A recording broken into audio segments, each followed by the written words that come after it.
अरे मैं भला असत्य क्यों बोलूंगा? अभी अभी यही थे श्रीहरि। हाँ,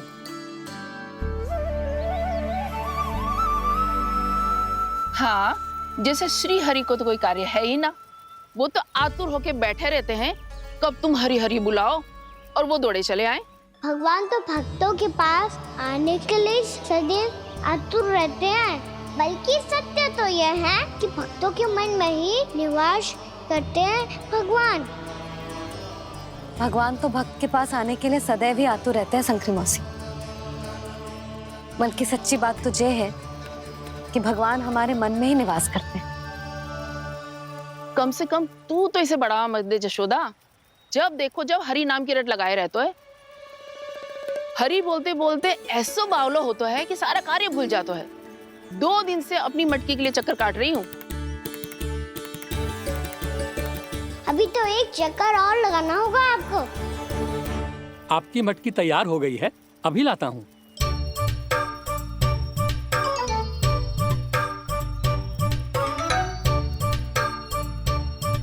लो जी मटकी।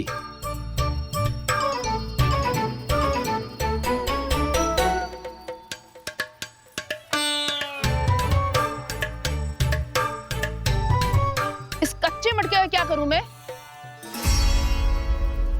हाँ? पर इसे तो मैंने भट्टी में पकाया था।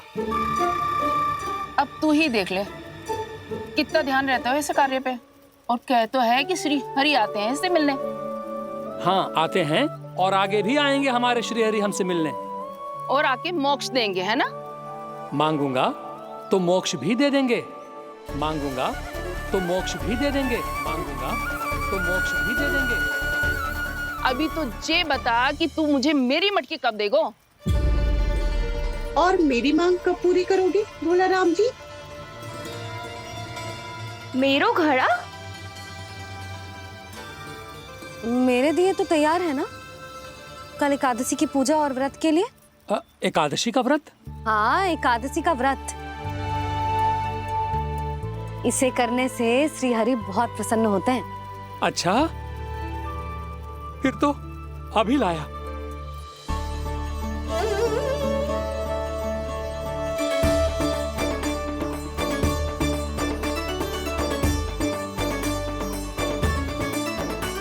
लो जी आपके दिए।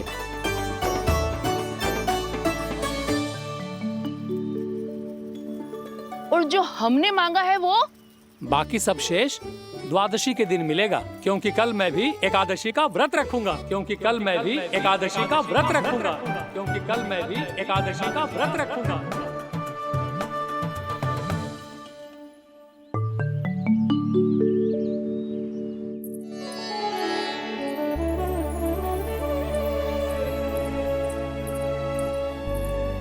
जानकी, फूलों का प्रबंध हुआ कि ना?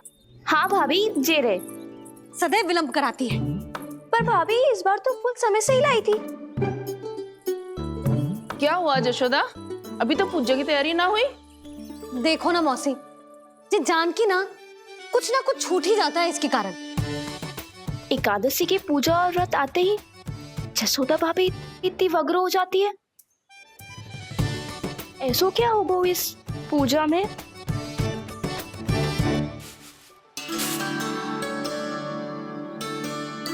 ये थाली में रोली चंदन रखने से, दिया जलाने से के होगो?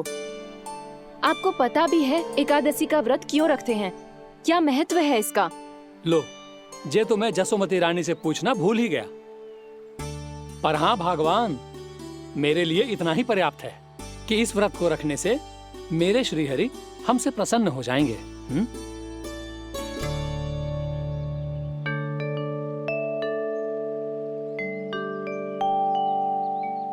नारायण ही जाने ऐसे कैसे पूजा करते हैं जे श्री हरि की एक मूर्ति तक ना है इनके पास।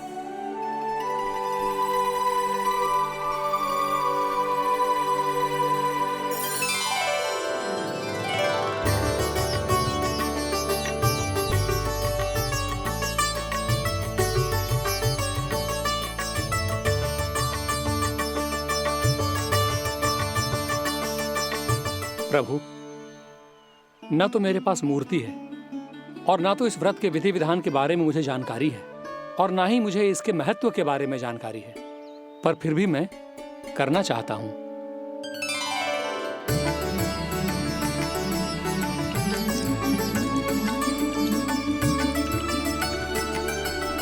इसीलिए मैं दृढ़ संकल्प लेता हूं, पूरी निष्ठा के साथ, श्रद्धा के साथ और पूरी आस्था के साथ मैं इस व्रत को संपन्न करूंगा।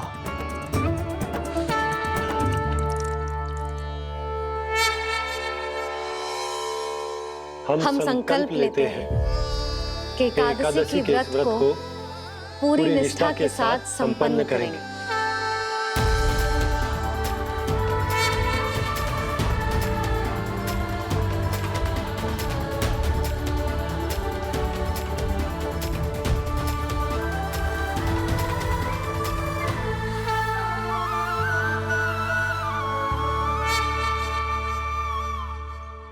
तुलसी जी के पत्ते तो हैं ही ना। श्री नारायण को तुलसी जी के पत्ते के बिना भोग ना चढ़तो है। जानकी, तुलसी के पत्ते कहाँ हैं? भाभी, मैं तो कब से यही पूछना चाह रही थी कि तुलसी के पत्ते लाऊं क्या, पर आप तो व्यस्त थी ना। तुझे कितनी बार समझाओ है ना, यदि तेरे कछु करने से किसी और की कोई हानि ना हो रही हो या किसी के अच्छे कार्य में सहायता हो रही हो तो मुझसे आज्ञा लेने की आवश्यकता ना है। समझ गई भाभी, आगे से जाना उनको। ले अभी लेकर आती हूँ।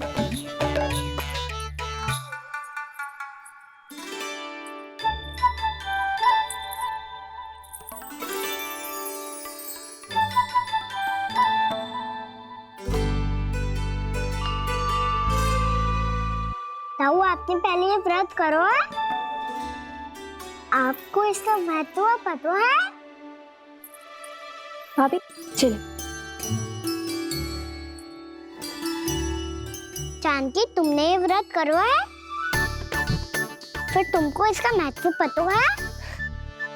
सुमति जी, आपको पता है इसका महत्व? कान्हा, क्यों तंग कर रहे हो सबको? मैया, सबने करो ये व्रत, मुझे भी करना है।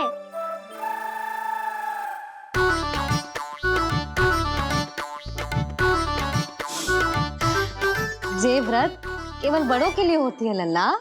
जब आप ये व्रत कर सकती हो, बाबा कर सकते हैं, ये सारी गोपियां कर सकते हैं, वो भी कर सकते हैं, तो मैं क्यों ना कर सकता? क्योंकि तू कल तक भूखा ना रह पाएगो लल्ला। जब भक्त रह सकते हैं, फिर मैं क्यों नहीं रह सकता? मेरा अर्थ है कि नारायण के भक्त मैया, मैया मान जाओ ना, मुझे करने दो ना ये व्रत। अपनी लल्ला पे आप विश्वास ना है आपको? विश्वास है। अच्छा ठीक है, तू भी कर ले।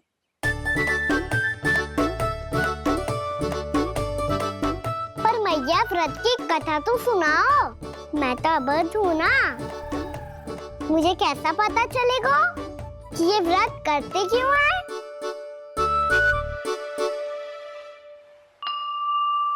प्रभु, मुझ अबोध को कैसे पता चलेगा कि इस व्रत का क्या विधि विधान होता है और क्यों रखा जाता है और इसका महत्व क्या होता है? मुझे तो आप ही बता सकते हैं प्रभु। जब व्रत कर रहे हैं तब उसका महत्व भी पता होना चाहिए ना। बताओ ना मैया, क्यों रखते एकादशी का व्रत? इसके लिए तो तुझे एकादशी की कथा सुननी होगी। सुनेगो ना?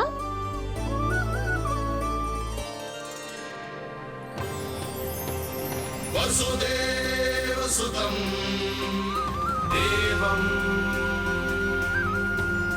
कंस चाणूरमर्दनम् श्रीहरि, यशोद परमानंदम्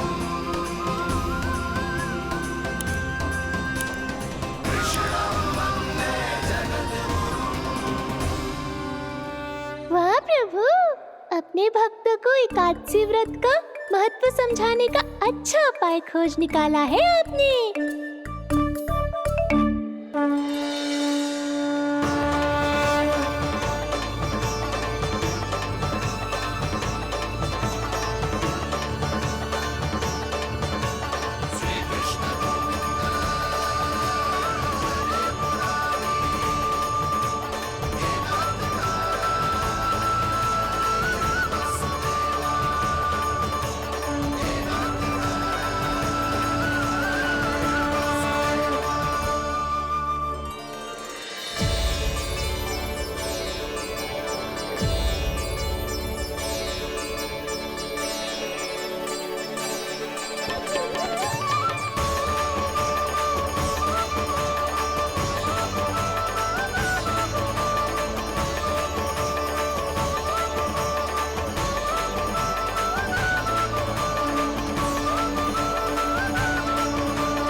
अब सब जन एकादशी के व्रत की कथा ध्यान से सुनना, तभी जे व्रत पूरा माना जाएगो।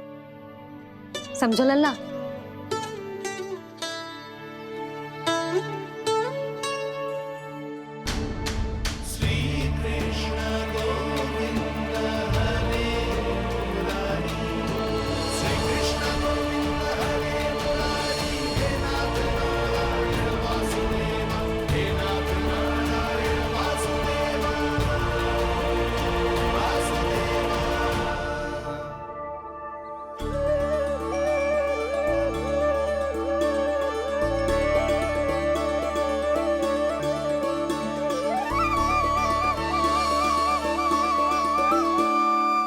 सतयुग में चंद्रावती नाम के नगर में मूरा नाम का एक असुर राज्य करता था। ओम ब्रह्मदेवाय नमः। ओम ब्रह्मदेवाय नमः। ओम ब्रह्मदेवाय नमः। ओम ब्रह्मदेवाय नमः।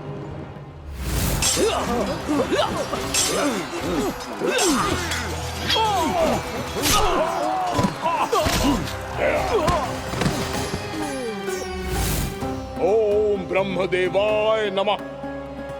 ओम ब्रह्मदेवाय नमः।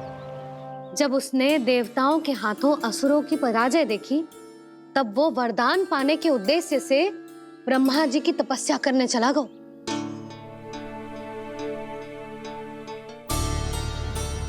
शीघ्र ही मूरा की तपस्या सफल हो गई और ब्रह्मदेव जी उससे प्रसन्न हो गए। ओम ब्रह्मदेवाय नमः। ओम ब्रह्मदेवाय नमः। ओम ब्रह्मदेवाय नमः। ओम ब्रह्मदेवाय नमः। ओम ब्रह्मदेवाय नमः। ओम ब्रह्मदेवाय नमः। ओम ब्रह्मदेवाय नमः। ओम ब्रह्मदेवाय नमः। ओम ब्रह्मदेवाय नमः। मूरा, प्रणाम ब्रह्मदेव। तुम्हारी तपस्या सफल हुई। बोलो, तुम्हें क्या वर चाहिए? सृष्टि के रचयिता ब्रह्मदेव, कृपया मुझे ऐसा वरदान दीजिए जिसकी सहायता से मैं त्रिलोकी विजयी बन जाऊं और कोई देवता मुझे पराजित ना कर सके। यहाँ तक कि देवताओं के रक्षक, सृष्टि के संचालक भगवान श्री विष्णु के लिए भी मैं अपराजय रहूं। तथास्तु, तथास्तु, तथास्तु। प्रणाम ब्रह्मदेव।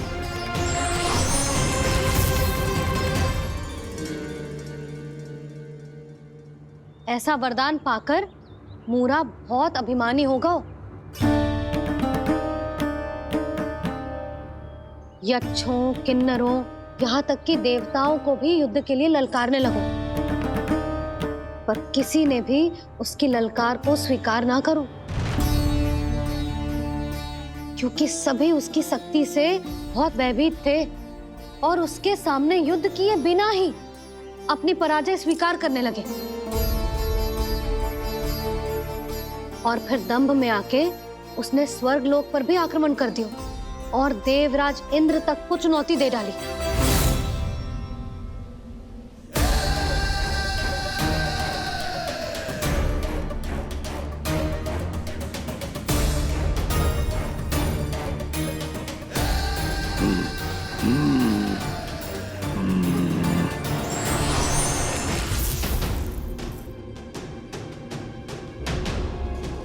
मैं प्रतीक्षा कर रहा हूं देवराज, क्या उत्तर है तुम्हारा? मुझसे युद्ध करोगे या फिर बिना लड़े ही पराजय स्वीकार कर मेरे अधीन हो जाओगे और सौंप दोगे मुझे अपना ये स्वर्ग लोक? सारी शक्ति तुम्हारे मुख में है या कुछ बाहुबल भी है तुम्हारे पास? मैं तुम्हारी चुनौती स्वीकार करता हूं मूरा, मैं तुम्हारी चुनौती स्वीकार करता हूं मूरा।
खैरिए देवगण, असुर राज मूरा को ब्रह्मदेव का आशीर्वाद प्राप्त है। आप में से कोई भी इन्हें पराजित नहीं कर पाएगा।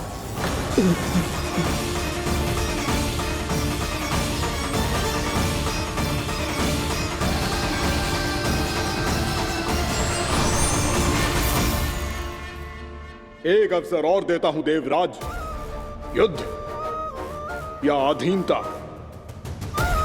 क्या उत्तर है तुम्हारा देवराज?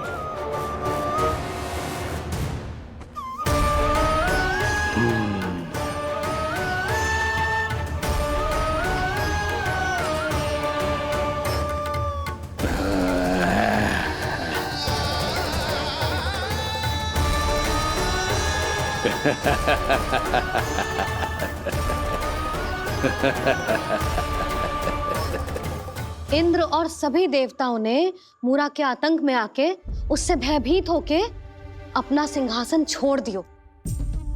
अब मूरा स्वर्ग का अधिपति बन गयो और शीघ्र ही उसने अन्य सभी असुरों को स्वर्ग में निवास करने के लिए आमंत्रित कर दियो। और इस प्रकार से वो धीरे धीरे तीनों लोकों का सम्राट बन गयो। उसे किसी ने रोका नहीं मैया। ना लल्ला, इतना साहस किसी में था ही ना। और फिर ये निश्चित करने के लिए कि भविष्य में किसी और असुर की मृत्यु ना हो, वो यमराज पे भी विजय प्राप्त करने के लिए यमलोक की ओर प्रस्थान कर दियो। वो तो अपने आप को और सभी असुरों को अमर बनाना चाहता था। पर देवता और यमराज भी उसकी ये योजना समझ गए थे। इसीलिए उसके आने से पहले ही सारे देवताओं ने श्री नारायण से सहायता के लिए गुहार लगाई। अब केवल आप ही कुछ कर सकते हैं प्रभु। अभी तो मूरा केवल त्रिलोक का स्वामी है, और यदि उसने यमलोक भी जीत लिया तो वो जीवन को ही नियंत्रित नहीं करेगा प्रभु, वो मृत्यु का भी स्वामी हो जाएगा। ऐसे में पहले सृष्टि का संतुलन तो नष्ट होगा प्रभु, और फिर स्वयं सृष्टि ही नष्ट हो जाएगी। ऐसा नहीं होगा यमदेव, नियति ऐसा होने ही नहीं देगी। विधि रचेगी खेल और मैं बनूंगा माध्यम। असुर राज मूरा का सामना मैं करूंगा।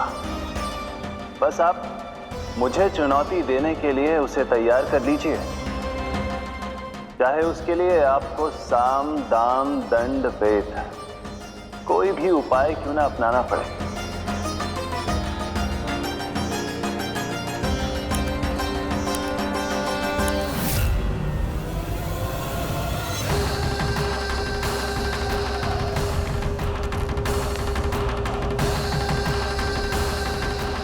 आप तो मेरी प्रतीक्षा में पहले से ही खड़े हैं यमदेव। तब तो आपने मेरी चुनौती के बारे में भी सुना ही होगा। कहिए, क्या उत्तर है आपका? मेरा स्वागत करके अपना राज्य त्यागेंगे या मेरा सामना करके अपने प्राण? हे असुर श्रेष्ठ, मैं आपकी अधीनता स्वीकार करने के लिए तैयार हूं। बस एक विनती है मेरी। शर्त को विनती का नाम देकर पहलाना चाहते हो मुझे यमराज? असुर राज मूरा के सामने शर्त रख पाओ, इतना सामर्थ्य नहीं है तुम में। इसका आभास है मुझे असुरराज, पर मैं आपकी अधीनता स्वीकार करूं इससे पहले आपको स्वामी धर्म का पालन करना होगा। मेरे पुराने स्वामी के क्रोध से मेरी रक्षा करनी होगी आपको। कौन है तुम्हारा पुराना स्वामी? भगवान श्री नारायण। और छोटी माँ, मूरासुर को तो श्री नारायण से भी रक्षा का वरदान प्राप्त था ना? यही तो श्री नारायण की लीला थी बलराम। पर वो राक्षस अपने दम में जे समझ ही ना पाओ कि वो क्या भूल करने जा रहे हैं, और पहुंच गो भगवान श्री नारायण को चुनौती देने के लिए।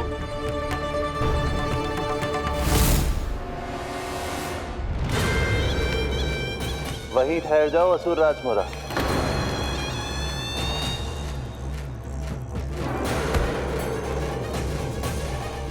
यहाँ क्यों आए?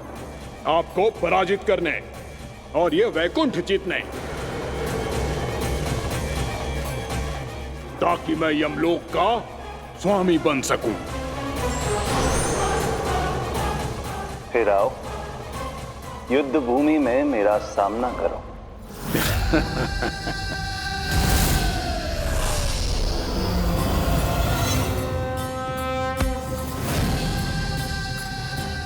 ये नहीं जानते कि इनसे ना हारने का वरदान तो मैं पहले ही प्राप्त कर चुका हूं। इसलिए युद्ध ठीक से आरंभ हो पाए उससे पहले ही इन्हें जीत लूंगा मैं।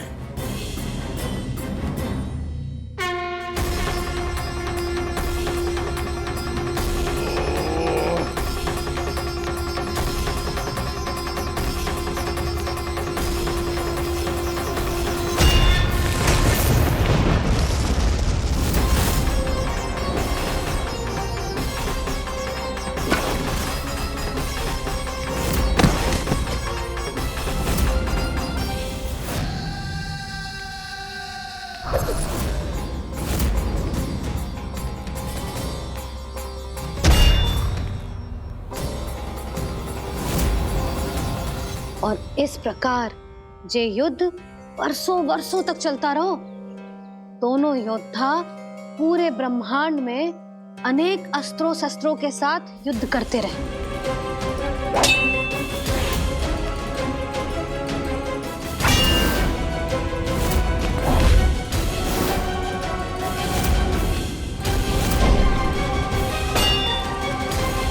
फिर क्या हुआ मैया?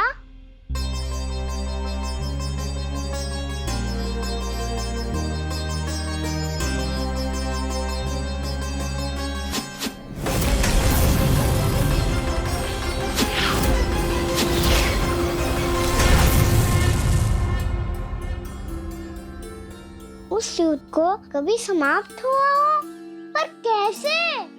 शीघ्र ही वो राक्षस थक गौ लल्ला।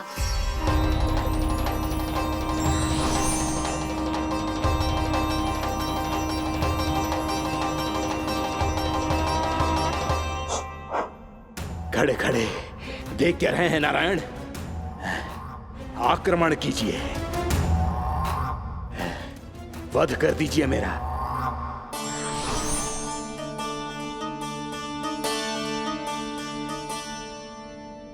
मैं तुम्हारी वीरता से प्रभावित हूं, इसीलिए इतनी थकान की स्थिति में मैं तुम जैसे वीर पर आक्रमण नहीं करूंगा। जाओ विश्राम करो। यदि फिर से युद्ध करने की इच्छा हो तो तुम्हारा स्वागत होगा।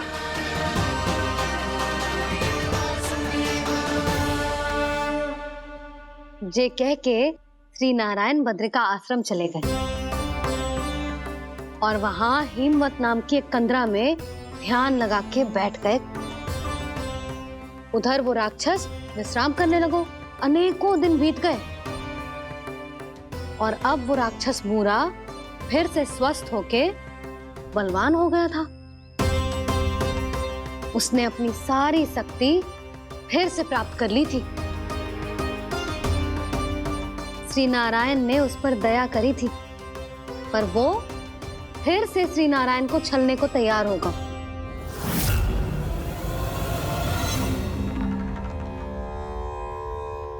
ध्यान में बैठे बैठे श्री नारायण योग निद्रा में चले गए, पर दुष्ट मूरा इसी अवसर का लाभ उठा के उनकी कंदरा में घुस आयो, ताकि वो सोते हुए श्री नारायण पे आक्रमण कर सके।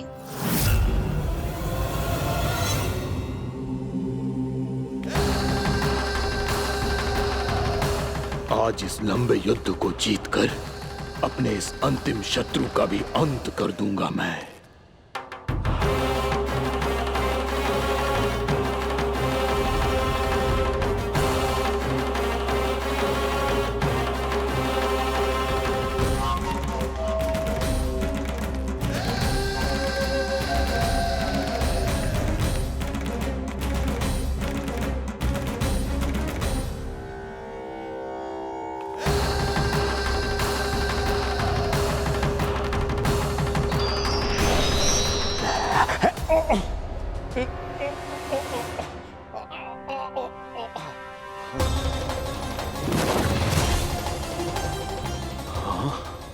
दुष्ट राक्षस, प्रभु ने तुझ पर दया की, तुझे संभलने का अवसर दिया। तू इन्हीं पर ही छल से वार करने चला है।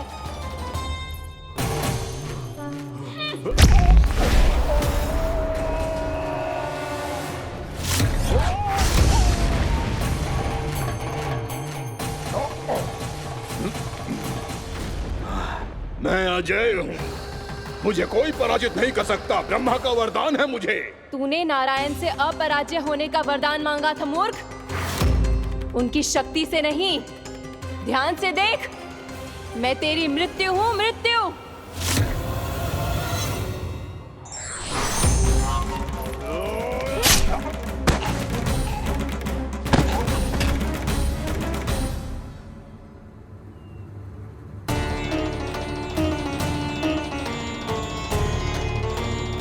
वो देवी कौन थी छोटी माँ? और कौन बलराम, वही तो थी देवी एकादशी।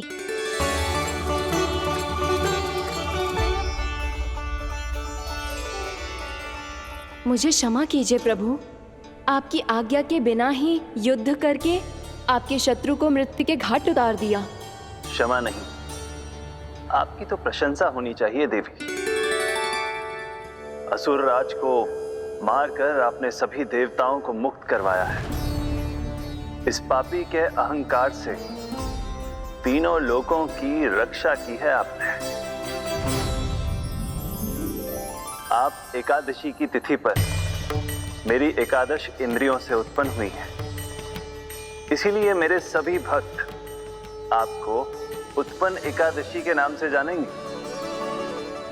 सभी तिथियों में आपका स्थान सर्वश्रेष्ठ होगा। जिस तरह आपने राक्षस के आक्रमण से मेरी रक्षा की है, उसी प्रकार एकादशी के दिन व्रत करके जो भी भक्त आपकी कथा सुनेगा, मैं स्वयं उसकी रक्षा करूंगा। जो आपकी पूजा करेगा, उसे मेरी विशेष कृपा प्राप्त होगी और उसके साथ साथ उसे मिलेगा धन, सिद्धि और मोक्ष।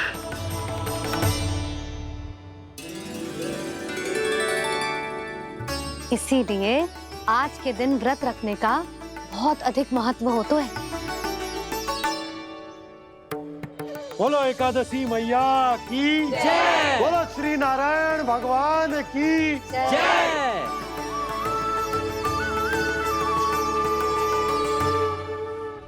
प्रभु की कृपा से एकादशी का महत्व भी पता चल गो और मेरा व्रत भी सफल होगा।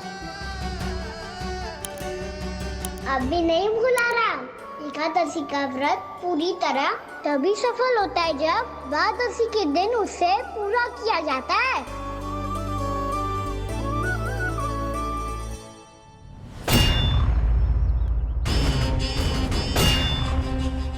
आवश्यक है आपको यह आभास होना कि उस विष्णु अवतार को पराजित करने के लिए आपके साधारण योद्धाओं में वो सामर्थ्य नहीं है। वो विष्णु अवतार कुछ अधिक ही असाधारण है।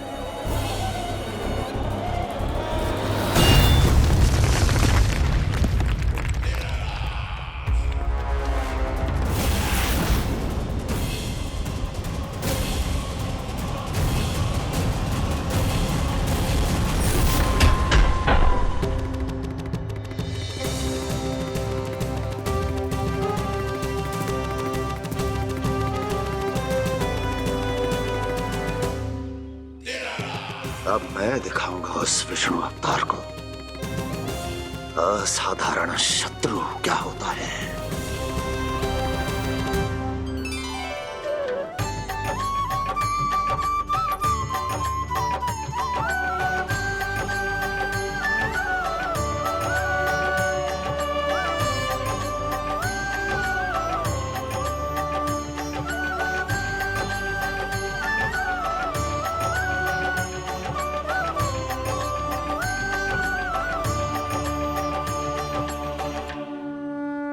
कंस मामा अधीर हो रहे हैं, पर मैया ने मुझे अभी तक बाहर जाने की आज्ञा नहीं दी है। अभी उन्हें किसी और राक्षस को यहाँ भेजने से रोकने के लिए मुझे ही कुछ करना होगा।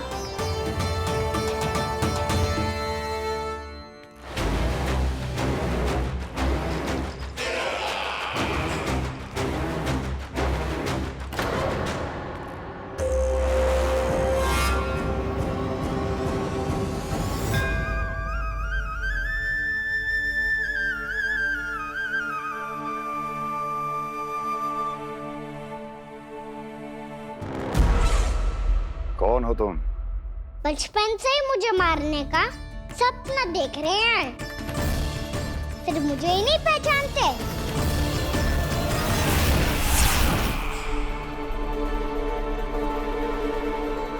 बचपन से विष्णु अवतार। कोई गाना बुलाता है तो कोई मुरलीधर पुकारता है, कोई माखन चोर कहता है, कोई कहता है चिच्चोर। पर विष्णु अवतार इस नाम से तो बस आप ही मुझे बुलाते हो मामा जी। इतना साहस, ये तो यहाँ आ गया है।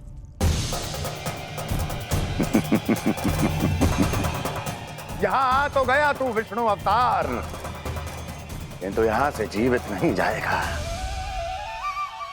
तेरे इस शीश को तेरे धड़ से अलग कर दूंगा मैं।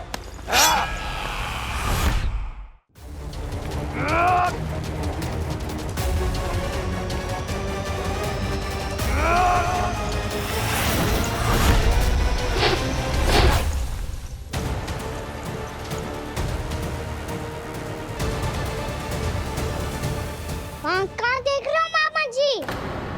मैं तैयार हूँ।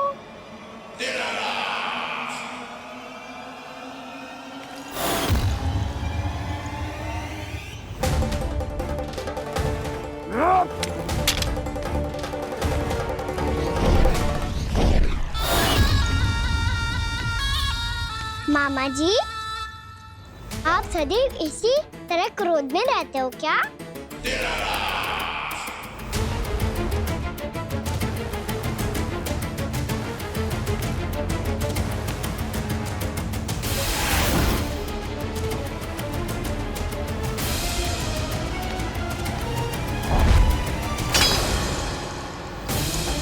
छोड़, छोड़ मेरी तलवार को। छोड़ो तो तब जब पकड़ा हूँ।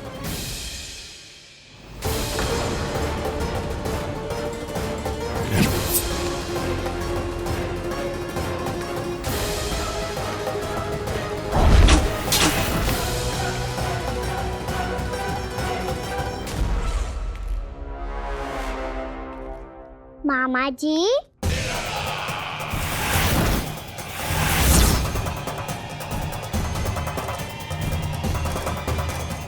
आप थक गए होंगे, थोड़ा विश्राम कर लो। पता नहीं, मैं अवश्य से थक गया हूँ।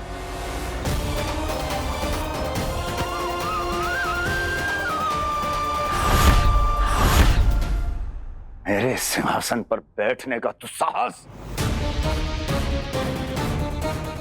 अभी तो बस अभ्यास कर रहा था मामा जी। भविष्य में मुझे तो बैठना है यहाँ। आपने बल प्रयोग करके से अपने पिताजी से छीना था। मैं आज से छीन लूंगा। जो छल और बल से लिया जाए वो अधिक समय तक टिकता नहीं है मामा जी।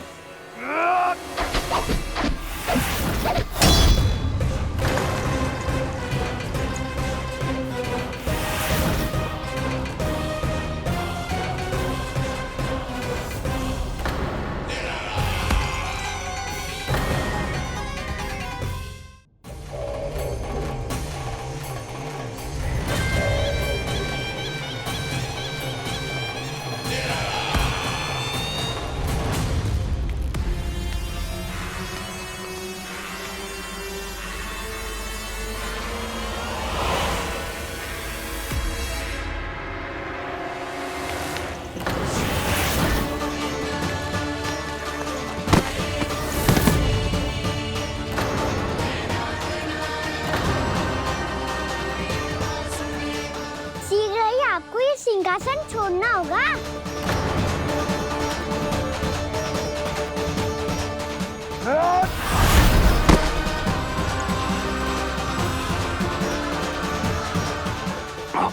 वो मेरा सिंहासन छीनना चाहता है। वो आ रहा है, वो आ रहा है।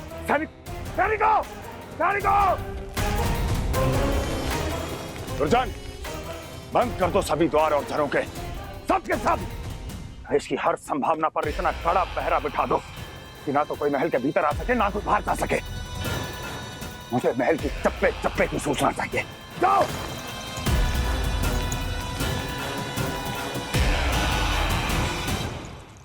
सिंहासन।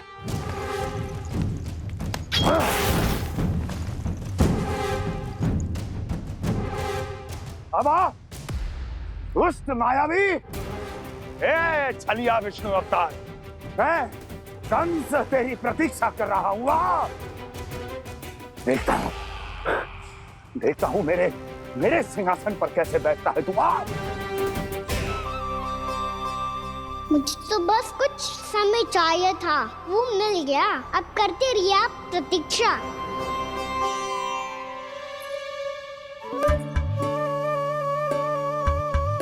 जी अपने आप से बातें क्यों कर रहे हैं जी?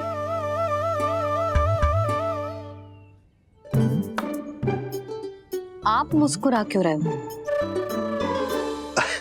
ना कछु ना। बताओ क्यों मुस्कुरा रहे हो? तुम्हीं पर गए हैं जी। जब तुम व्रत करती हो तो तुम भी ऐसा ही करती हो।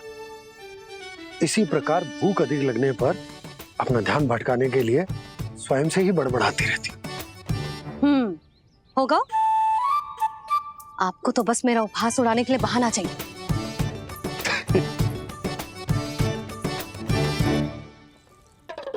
लल्ला, भूख लगी है? ना मैया, व्रत करे तो भूख कैसे लगेगी?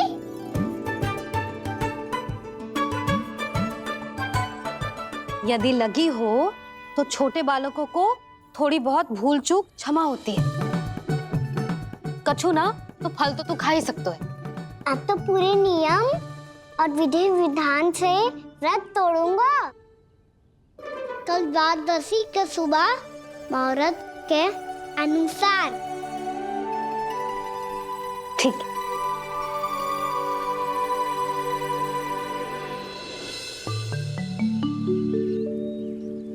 लल्ला, एकादशी समाप्त हो गई है, द्वादशी लग गई है। अब तू व्रत तोड़ सकते है। भोजन कर ले। ले।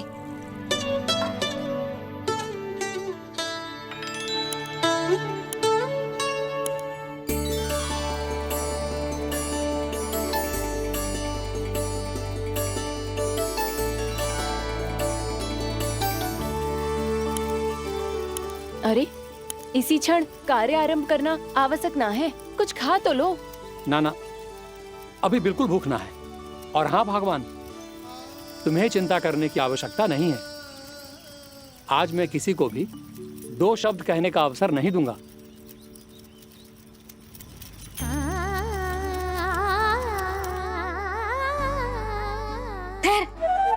मैं तेरे लिए मट्ठा लेके आती हूँ। व्रत के बाद पीने से पेट ठंडा रहता है। रुक।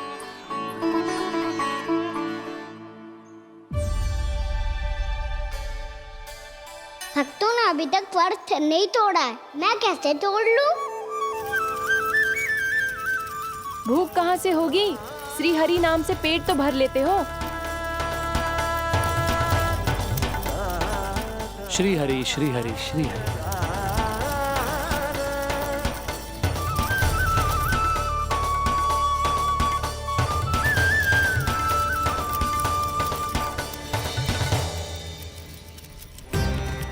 हरि हरि प्रभु हरि, हरि हरि प्रभु हरि, हरि हरि प्रभु हरि, हरि हरि प्रभु हरि।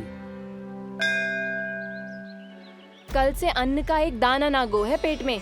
अब क्या व्रत तुड़वाने भी आपके प्रभु ही आएंगे? अब क्या व्रत तुड़वाने भी आपके प्रभु ही आएंगे? मैया,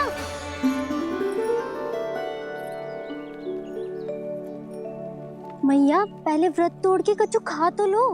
अभी ना, लौट के आने के बाद। हाँ,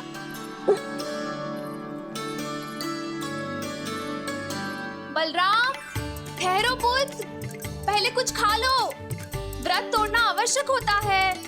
मैया ने एकादशी का महत्व बताया। लगता है मुझे सबको द्वादशी पर व्रत तोड़ने समाप्त करने का महत्व बताना होगा। हरि हरि हरि हरि हरि, मेरे हरि।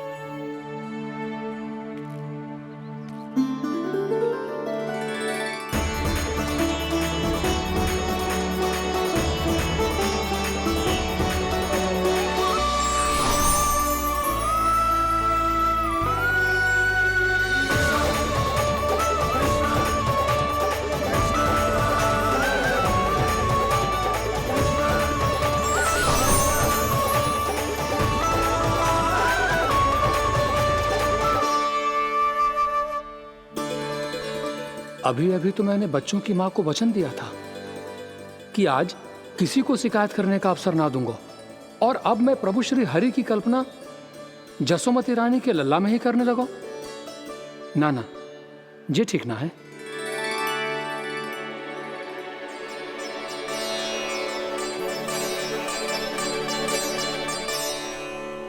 ठीक है तो है, बिल्कुल सही पहचाना है आपने। बड़े तो बड़े, अब तो बालक भी हमारा उपहास उड़ाने लगे। मैं आपका उपहास नहीं उड़ाने आया, मैं तो आपके एकादशी के व्रत को पूरा कराने आया हूँ।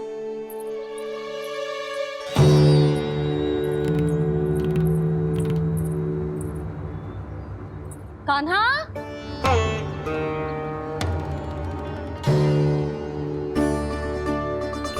तो ये रे आपकी छड़ी और ये रे मेरी पीठ। सेक देना ताकत तोड़। आज तो इसकी पीठ सेक के रहूंगी मैं। मैया घर पे भूखी मुझे ढूंढ रही होगी। लो, आज द्वादशी के दिन पहले प्रहर में भोजन करके अपना एकादशी का व्रत पूरा करो आप। धन्यवाद राजकुमार, पर अभी हमें भूख नहीं है। बहुत सारा काम पड़ा है, और अभी थोड़ी ही देर में शंकरी बहन भी अपनी मटकी लेने आती होंगी।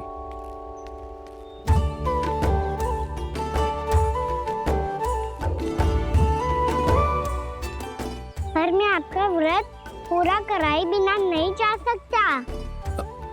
भला क्यों? भक्त भूखा रहे और भगवान खा ले, ऐसा हो सकता है भला?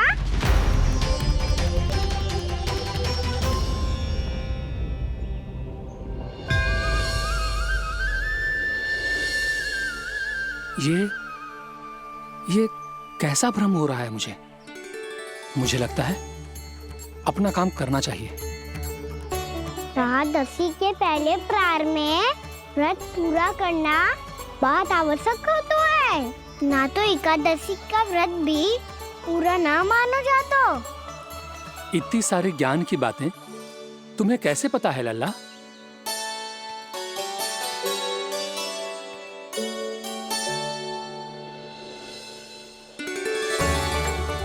जैसे एकादशी की कथा होती है, वैसे द्वादशी की महिमा भी एक बहुत महत्वपूर्ण कथा है।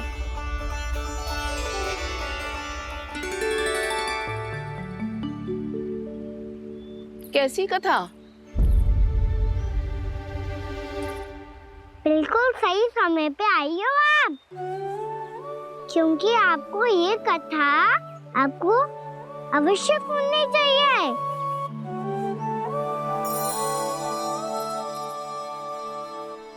मुझे क्यों? पहले सुन तो लियो, फिर स्वयं ही पता चल जाएगा। बहुत समय पहले एक राजा हुआ करते थे, राजा अम्बरीश। भगवान श्री हरि के बहुत बड़े भक्त थे। ओम नमो नारायणाय। ओम नमो नारायणाय।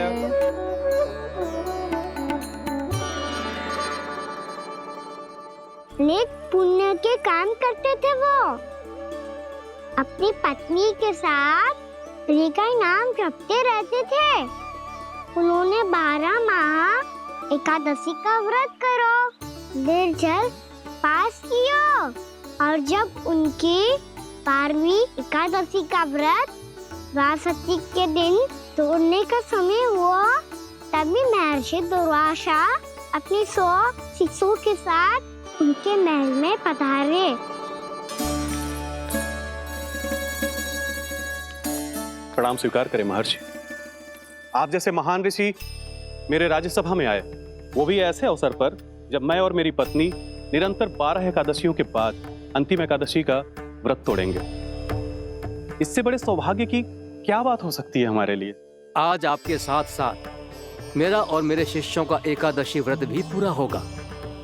संभव है प्रभु की इच्छा यही हो कि हम सब अपना व्रत एक साथ तोड़ें। ये तो अत्यधिक प्रसन्नता की बात है महर्षि। तो फिर ठीक है, हम सब यात्रा से थके हैं। व्रत तोड़ने से पहले हम स्नान करना चाहते हैं। जैसी आपकी इच्छा महर्षि। जब तक आप लोग लौटेंगे तब तक आपके सारे प्रबंध यहाँ हो चुके होंगे।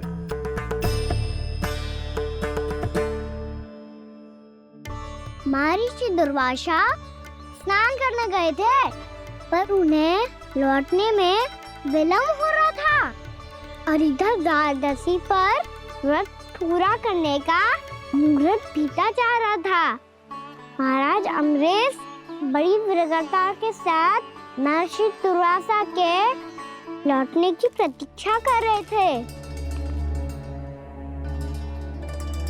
महाराज, व्रत तोड़ने का मुहूर्त बीता जा रहा है, बस कुछ ही समय बचा है। महर्षि और उनके शिष्यों को लौटने में न जाने कितना समय लग जाएगा। मेरा सुझाव है कि आप मुहूर्त समाप्त होने से पहले व्रत अवश्य तोड़ लें। गुरुदेव, हमने महर्षि दुर्वासा को वचन दिया है कि जब तक वो लौटेंगे नहीं तब तक हम व्रत नहीं तोड़ेंगे। इसीलिए मैं उनके लौटने के बाद ही भोजन ग्रहण करूंगा। पर महाराज, मुहूर्त यदि बीत गया और समय रहते हो नहीं आए तो महाराज आपका व्रत पूरा नहीं होगा। महाराज, आपको उसका फल नहीं मिलेगा। महाराज, 12 एकादशियों का व्रत व्यर्थ चला जाएगा। किंतु गुरुदेव, यदि मैंने भोजन कर लिया तो ये तो अतिथियों का अपमान होगा। आप उचित कह रहे हैं महाराज।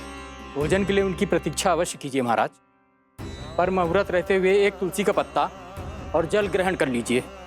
इससे आपका व्रत भी पूरा हो जाएगा और अतिथि का मान भी रह जाएगा।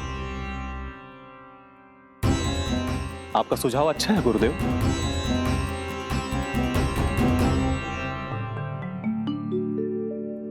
जैसे ही महाराज ने तुलसी का पत्ता खाया, वैसे ही महर्षि दुर्वासा लौट आए। महाराज,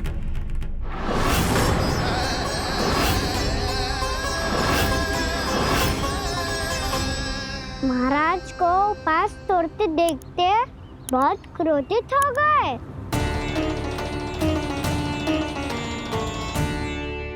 बहुत बड़े भक्त हैं आप, परंतु आप ये नहीं जानते अपने अतिथियों के साथ कैसा व्यवहार करना चाहिए। आपने हमें साथ भोजन करने का वचन दिया था, पर अपना व्रत क्यों तोड़ा आपने? महर्षि, मैंने भोजन नहीं ग्रहण किया। कहीं मुहूर्त न निकल जाए इस कारण मैंने एक तुलसी का पत्ता ग्रहण कर लिया। 56 भोग खाया हो या एक पत्ता, अपना व्रत तोड़कर अतिथियों का अपमान किया है, मेरा अपमान किया है। अब आपको दंड भोगना होगा ताकि आप सीख पाएं कि अतिथियों के साथ कैसा व्यवहार होना चाहिए। महर्षि, आप जो भी दंड मुझे देंगे मुझे स्वीकार है, किंतु आप क्रोधित मत होइए। क्रोध का कारण आपने दिया है महाराज। एक महर्षि का अपमान करके राक्षसी प्रवृत्ति का परिचय दिया है आपने, इसीलिए अब एक राक्षसी आपको दंड देगी।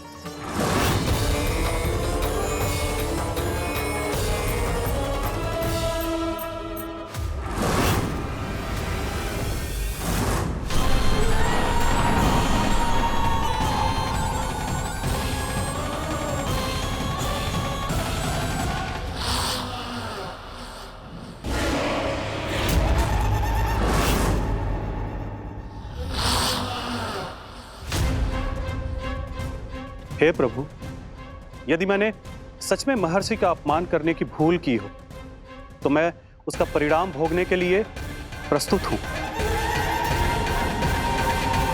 ओम नमो नारायणाय, ओम नमो नारायणाय नमः।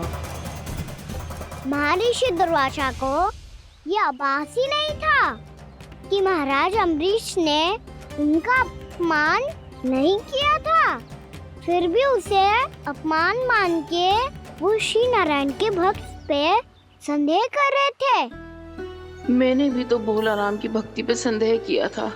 हे नारायण, ये क्या पाप हो गया मुझसे? संदेह किसी अपमान से कम ना हो तो, और भगवान सब सह सकते हैं, पर उनके प्रिय भक्तों का अपमान सहन ना कर सकते, इसीलिए उन्होंने हस्तक्षेप करने का निर्णय लिया।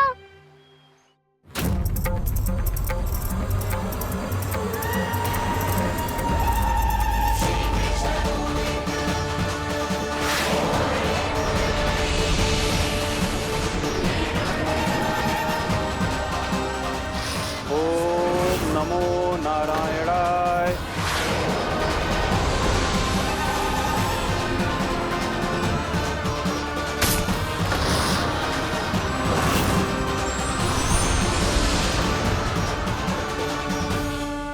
और फिर भगवान का वो सुदर्शन चक्र महर्षि दुर्वासा के पीछे पड़ गया। ये चक्र तो मेरी ओर बढ़ रहा है। ओम नमो नारायणाय। ये कैसे संभव हो सकता है? कोई रोको इसे, कोई रोको इसे।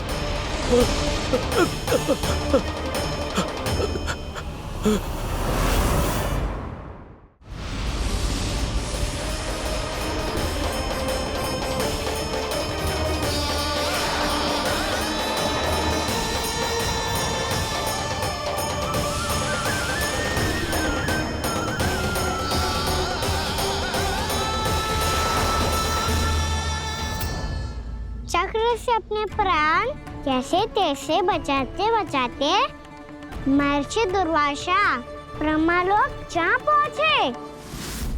ब्रह्मदेव, रक्षा कीजिए ब्रह्मदेव, सहायता कीजिए, मुझे बचाइए ब्रह्मदेव, रक्षा कीजिए। ये सुदर्शन चक्र मेरे प्राणों के पीछे पड़ गया है, मुझे बचाइए ब्रह्मदेव, मुझे बचाइए। महर्षि, मैं चाहकर भी आपकी सहायता नहीं कर सकता। ऐसी स्थिति में यदि कोई कुछ कर सकते हैं तो वो है सुदर्शन चक्र के स्वामी विष्णु, क्योंकि सृष्टि में केवल वही है जो इसे नियंत्रित कर सकते हैं। वो ही इसे वापस लौटने का आदेश देकर आपके प्राणों पर छाए हुए संकट को दूर कर सकते हैं। किंतु हां, मैं सुदर्शन चक्र से इतना अवश्य कहूंगा कि जब तक आप विष्णु लोक में पहुंच नहीं जाते, वो आपको किसी भी प्रकार की हानि ना पहुंचाए। आपका बहुत बहुत धन्यवाद। आपकी सदा ही जय हो।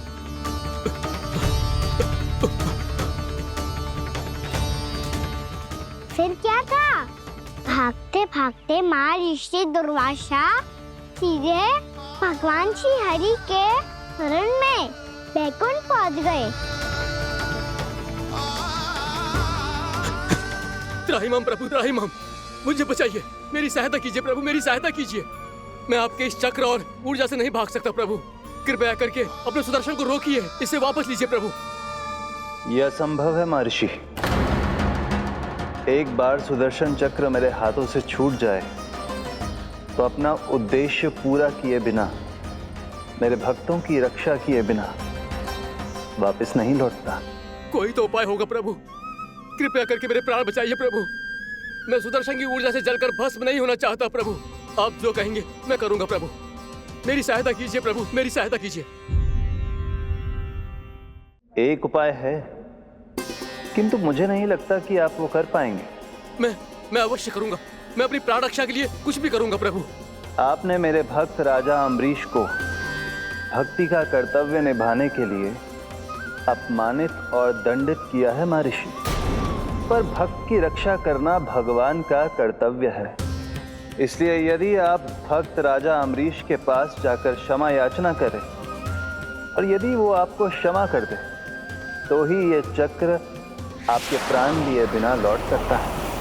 अन्यथा आप तो जानते हैं महर्षि, मेरे भक्त का अपमान मेरा अपमान। भक्त का अपमान भगवान के अपमान से कम ना हो तो है। महर्षि दुर्वासा को भी ये बात समझ आई और फिर उन्होंने महाराज अम्बरीश से क्षमा याचना की। महाराज महाराज महाराज महाराज महाराज, मुझे क्षमा करें महाराज, मुझसे बहुत बड़ी भूल हो गई महाराज, मुझसे बहुत बड़ी भूल हो गई महाराज। महर्षि, आप हमारे चरण छुए ये उचित नहीं। महाराज, महाराज अम्बरीश, आप नारायण के सच्चे भक्त हैं। मैंने आपको अपमानित किया, दंडित करने का प्रयास किया महाराज। इस अपराध के लिए मुझे क्षमा कीजिए महाराज, और इस सुदर्शन चक्र से मेरे प्राण बचाइए महाराज।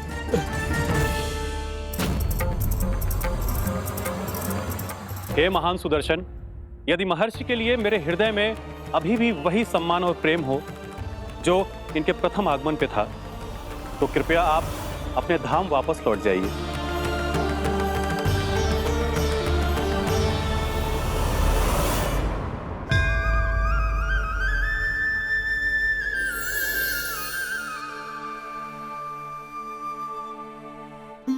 आपका बहुत बहुत धन्यवाद महाराज अम्बरीश।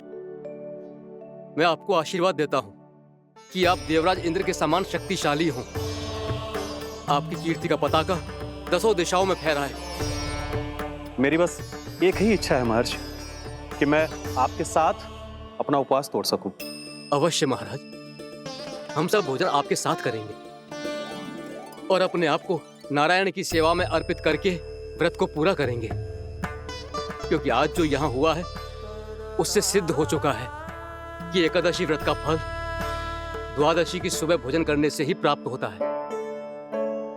इस कथा से हमें पता चलता है कि सभी को द्वादशी के सुबह भर पेट भोजन करके एकादशी का व्रत पूरा करना चाहिए। और दूसरी बात, भगवान की सच्ची भक्ति अपमान कभी ना करना चाहिए। उनके साथ सदैव प्रेम से व्यवहार करना चाहिए। यही भगवान को सबसे अधिक प्रिय है। भैया भोला राम, मैंने भी श्री हरि पे तुम्हारे विश्वास का उपहास उड़ाया था, मुझे क्षमा कर दो। ना ना, आप क्षमा मांगकर मुझे लज्जित मत करो। आप तो मेरी बहन जैसी हैं। जब महर्षि दुर्वासा जैसे महान ऋषि को भी प्रभु के भक्त से क्षमा मांगनी पड़ी, तो मैं तो बहुत ही तुच्छ हूँ। मुझे आपकी किसी भी बात का बुरा ना लगा। पर पता है प्रभु को कौन सी बात कब भूला रखता है? कौन सी बात? जब उनका भक्त भूखा रहे समय पे अपना व्रत पूरा ना करे। और जैसा कि आप सभी ने अभी कथा से सीखो है, एकादशी के व्रत को द्वादशी की सुबह अवश्य पूरा करना चाहिए। अब आप जाओ अपना व्रत पूरा करो।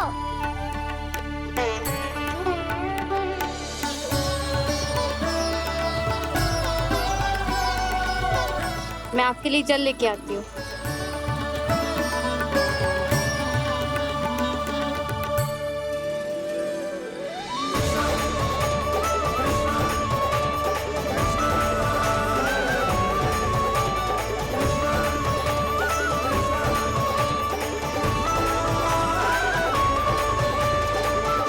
यो खाओ।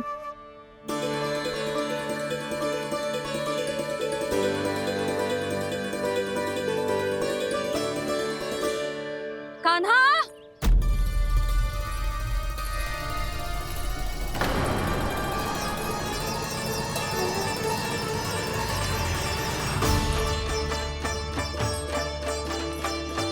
बोलो काका, सिगरेट छुपा लो मुझे, मैया आ रही है, बहुत क्रोध में लगती है।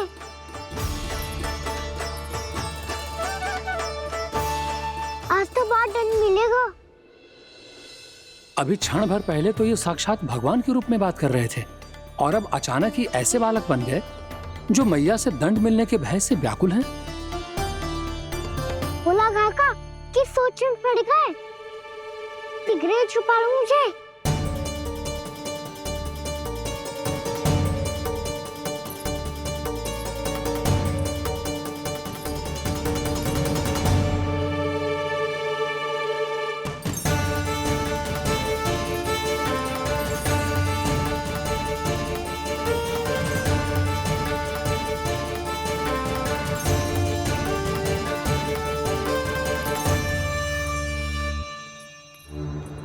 भोलानाथ जी, कान्हा को देखो है क्या? मैंने तो अपने प्रभु को देखा है। मैं अपने लल्ला को ढूंढ रही हूँ, उसे देखो है आपने? वही तो मैं भी कह रहा हूँ जसोदा रानी, मैंने सिर्फ और सिर्फ अपने प्रभु को देखा है। जे तो अब भी अपनी भक्ति में ही खोया हुआ है, इससे पूछ के कछु लाभ ना है, मुझे ही ढूंढना पड़ेगा।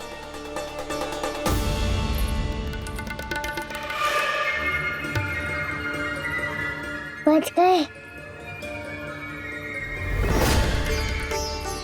संकरी मौसी, कान्हा को देखो है क्या कहीं?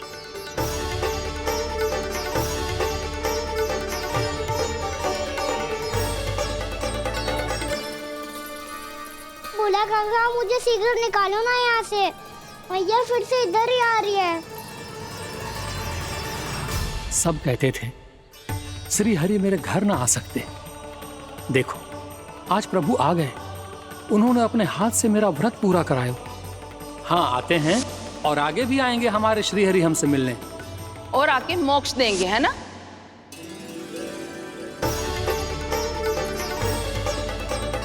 सिगरेट निकालो ना भोला काका, मैया आ रही है।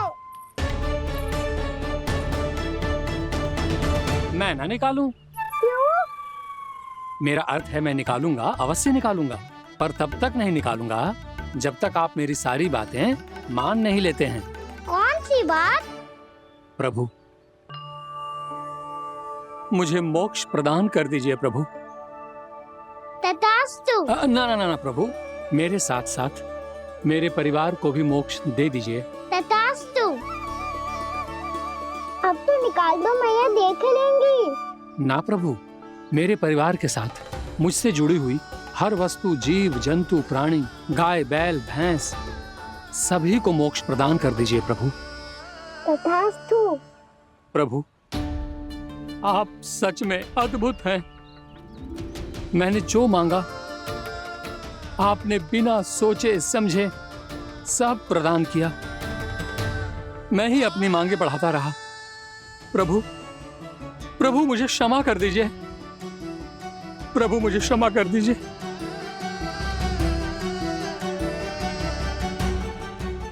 आइए प्रभु,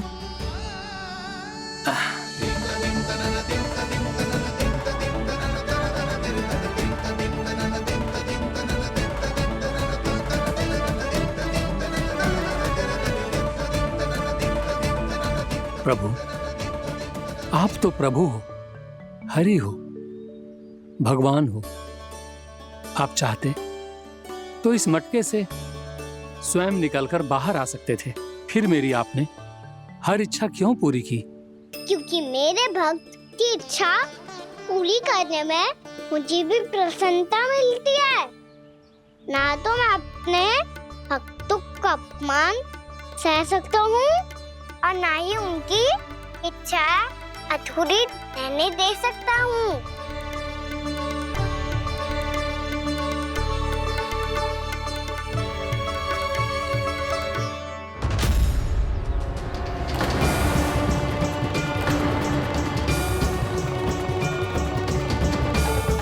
क्या कही थी तूने? हाँ, कि तू फिर से छल ना करेगो। फिर मुझे बिना बताए घर से बाहर कैसे निकलो?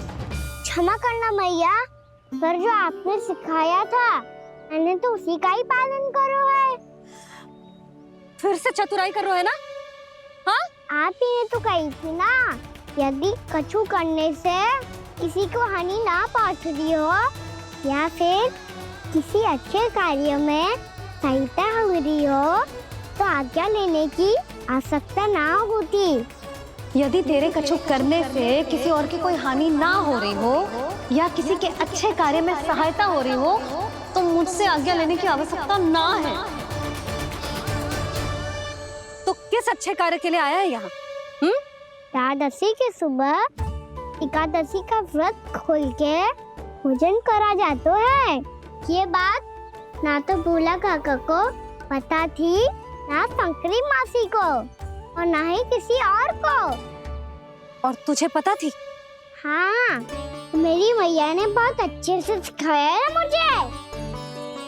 जैसे कल तूने एकादशी कथा सुनाई थी ना, आज वैसे ही तेरे लल्ला ने सबको द्वादशी कथा सुनाई है। सच्ची यशोदा रानी जी, इसने तो हमारी आंखें ही खोल दी। और भाभी, सच तो ये है कि मुझे भी ना पता था कि ये इतना बड़ा ज्ञानी है और इतना अधिक समझदार।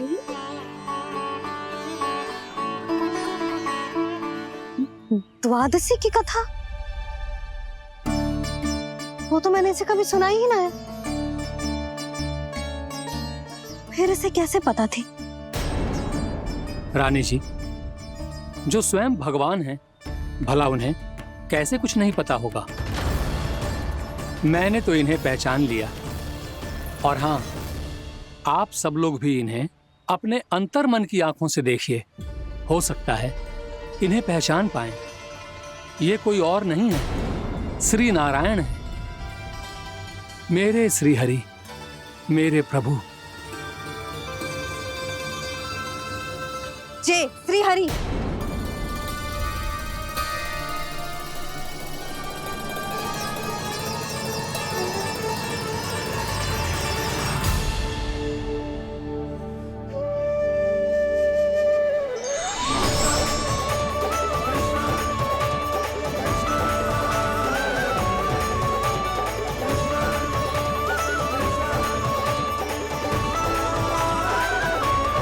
ये क्या कर दिया भोला?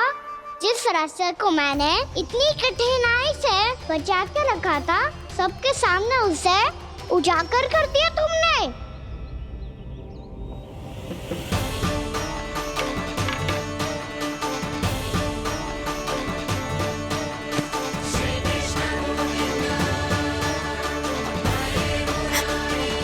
नारायण, नारायण, श्री नारायण।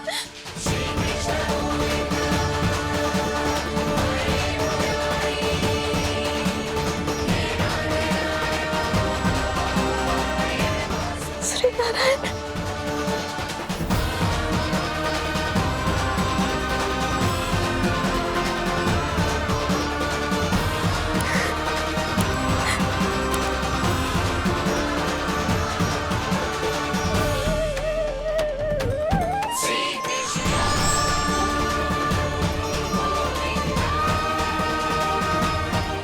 श्री नारायण प्रभु।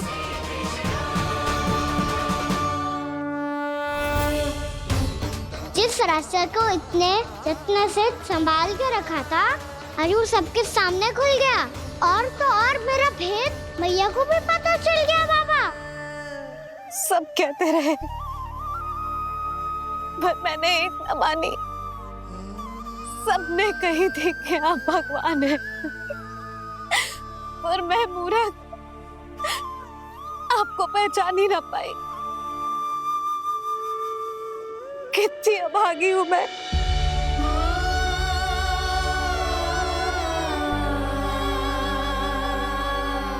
जिस मुंह से मुझे आपकी महिमा गानी चाहिए थी,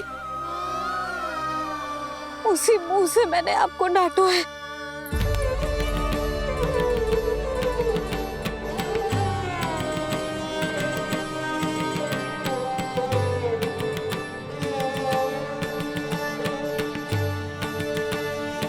जिन हाथों से मुझे आपके चरण छूने चाहिए थे, उन हाथों से मैंने आपके कान पकड़े।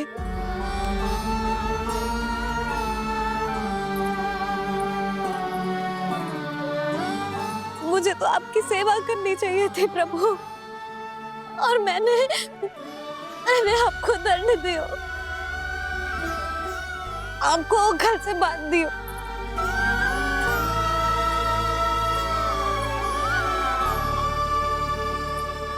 बावली हो गई थी प्रभु। अपने श्री नारायण को, अपने प्रभु को एक साधारण सा बालक समझ लियो मैंने। मैं आपके लिए भगवान नहीं हूँ मैया, साधारण बालक ही हूँ, बस आपका लल्ला। बुद्धि भ्रष्ट हो गई थी, भूल पर भूल करती चली गई। आज भी आपके पीछे पीछे छड़ी लेकर दौड़ी चली आई।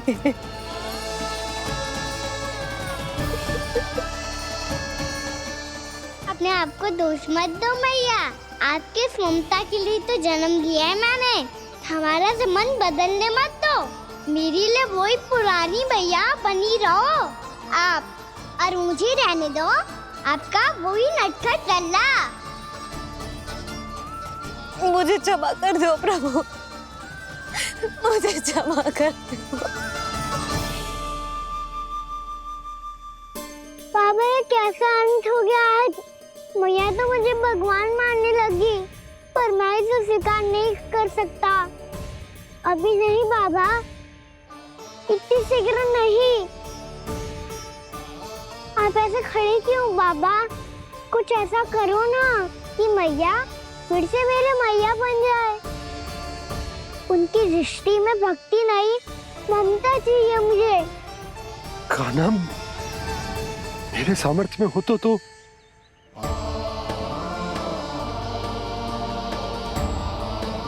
दाऊ, आप तो बड़े भाई हो, अपने छोटे भाई की सहायता करो ना, जिससे मैया सब कुछ भूल जाए। मैं क्या कर सकता हूँ कान्हा? कोई तो सहायता करो मेरी।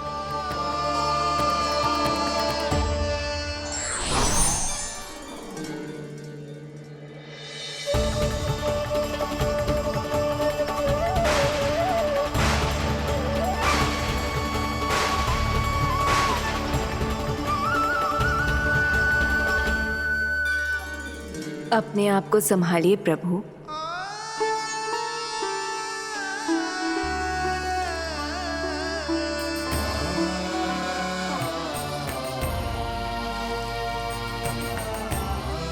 देखो ये क्या हो गया, भैया को सब पता चल गया। अभी तो मुझे मैया की ममता का शौक पूरी तरह मिला ही नहीं था। योग माया,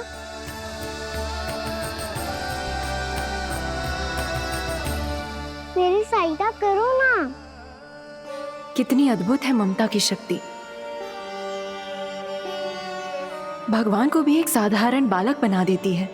बालक की बना रहना चाहता हूँ मैं, नहीं चाहता दिव्य होना, नहीं चाहता भगवान बनना। बस मैया की गोद में रहकर ममता की रस से सेम को भी घनो जाता हूँ। इनकी डांट फटकार का सुख पाना चाहता हूँ। कुछ भी करे योग माया, पर इन सबको भुला दो मेरा सत्य।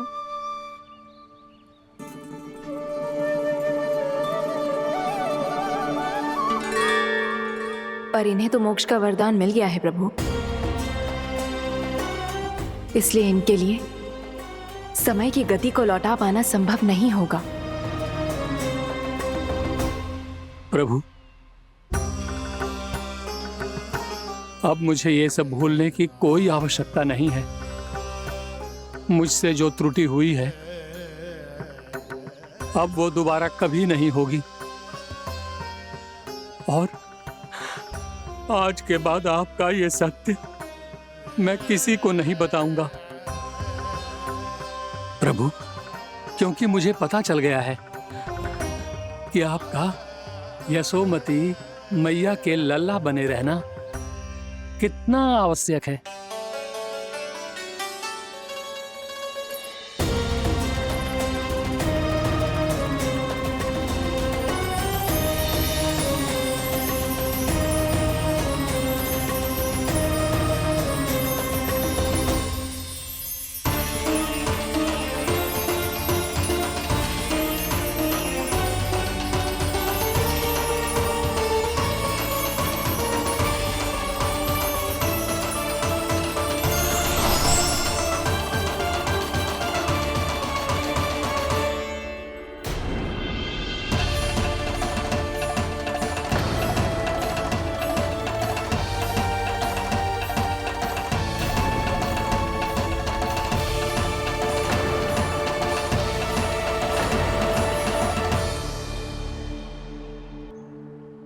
भैया आपकी छड़ी। पहले चुपके से भाग जातो है, फिर स्वयं ही छड़ी भी पकड़ा रोए हैं? नटखट कहीं का। हंसी आ रही है? अरे किस बात पे इतनी हंसी आ रही है रे? हाँ?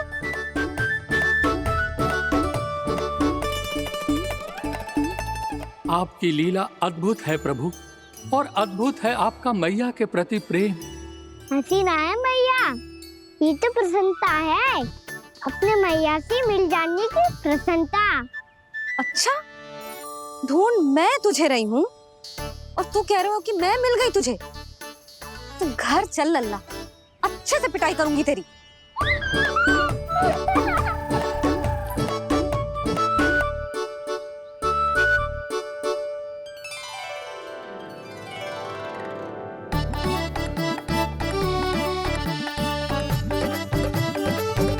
पिटाई से गाल लाल होंगे ना तेरे, तब हंसी बंद होगी तेरी। चल।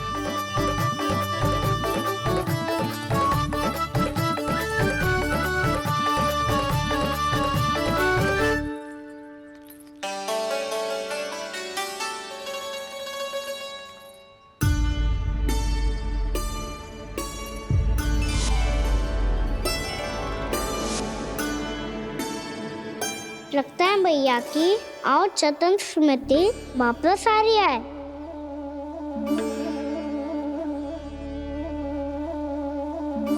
यशोदा, क्या होगो? ना कछु ना। आपको बताऊंगी तो और हंसेंगे मुझ पे। बोल दो, मैं उपास ना उड़ाऊं, सच्ची। देखो देखो इसे कैसे हंस रहे हैं। मेरे हाथ में छड़ी है, मैया क्रोधित है, पर जे तनिक में भय ना लग रहा है इसे? हाँ, हंसे जा रहा है।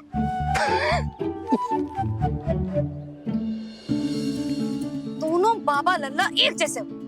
चल तू, चल चल। दाऊ, आप तो बड़े भाई हो, अपने छोटे भाई की सहायता करो ना, जिससे मैया सब कुछ भूल जाए। सुबल, तू कछु खा क्यों ना रहो है? व्रत ही करना था तो बलराम के जैसे कल कर ले तो। कल तो एकादशी भी थी। कान्हा के बिना कछु करने का मेरा मन ही ना कर तो। बात तो सच्ची है, उसके बिना गोचारण भी ऐसा लगता है जैसे कितना भारी कार्य है, व्यवस्था में करना पड़ता है। सही कह रहे हो तुम दोनों। मैं तो गोपालक भी इसलिए बना था ताकि कान्हा के संग खेलने को मिल जाए। सका कम और मुख्य अधिक है।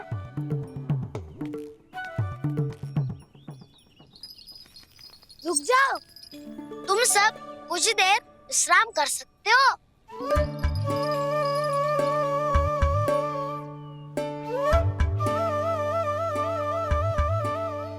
तू बोल। ना मैं ना बोलूंगा, तुम दोनों ही बोलो। और तुम सबका सखा पहले हूँ और टोली का मुखिया बाद में, इसलिए घबराने की आवश्यकता नहीं है। जो भी बात है बिना हिचक बता सकते हो मुझे।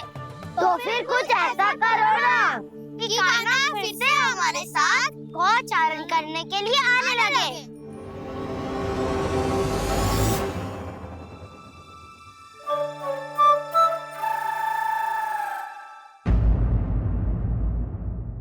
कान्हा के नटखट लीला और मजेदार कारनामे देखने के लिए चैनल को सब्सक्राइब करें और बेल आइकॉन दबाना ना भूलें।